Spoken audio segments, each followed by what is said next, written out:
காலையில் ஒரு சத்தான பானம்ங்க. ஒரு மிக்ஸி ஜாரில் பப்பாளி துண்டுகள் போட்டுருக்காங்க. அரை கப்பு பப்பாளி துண்டுகள் எல்லாம் சின்ன சின்ன பீஸாக கட் பண்ணியிருந்தால் தாங்க அது நல்லா கிரைண்ட் ஆகும். அரை கப்பு ஆப்பிள் துண்டுகள் எல்லாம் சின்ன பீஸாக கட் பண்ணி போடலாங்க. ஒரு 3 பேரிச்சம்பழம் எடுத்துக்கலாங்க.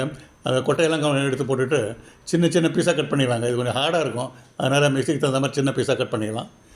அடுத்தது 3 பாதாம் பருப்பு, 2 வால்நட்டு அதையும் சேர்த்துக்கலாம். இப்போது 2 ஸ்பூனு தேன் சேர்த்துக்கலாங்க.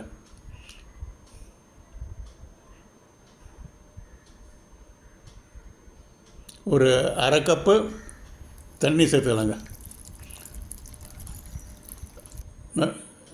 அது மிக்சியில் போட்டு நல்லா கிரைண்ட் பண்ணிவிட்டு கிளாஸில் ஊற்றிக்கலாங்க. Morning healthy drink.